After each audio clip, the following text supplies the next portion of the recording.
जिया हो संदीप सप्तरिया जिया तोहर तो जवाब नहीं छे। झुमका देबो नथिया देबो एले नया सहा लगे। झुमका देबो नथिया देबो एले नया सहा लगे। चल घूमे बउआ तोरा के गोरकी हम जनकपुर न पा लगे। चल घूमे बउआ तोरा के गोरकी हम जनकपुर न पा लगे। झुमका देबो नथिया देबो एले नया सहा लगे। झुमका देबो नथिया देबो एले नया सहा लगे।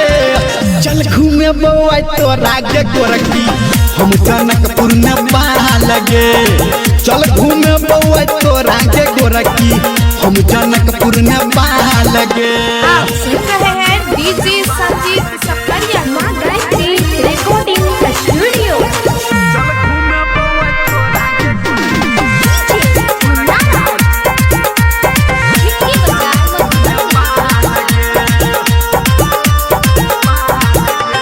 पूछी हसीना हम छी दीवाना नैन सनैन लड़ा लेगे।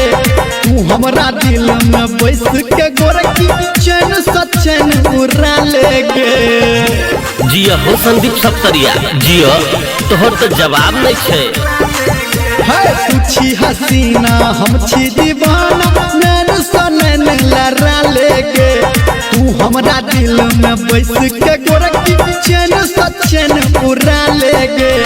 अलता देबो फीता देबो अलता देबो फीता देबो पूछबो हाल चाह लगे।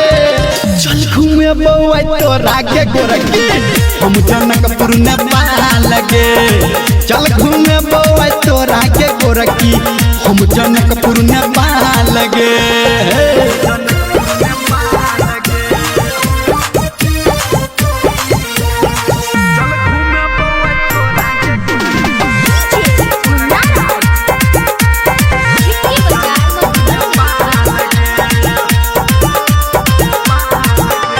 नया साल छे मौसम बेहाल छे बहुत छे पछिया सन सन गे।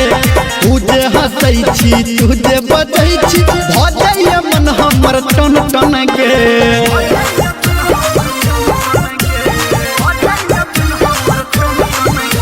नया साल छे मौसम बेहाल छे बहुत छे पछिया सन सन गे।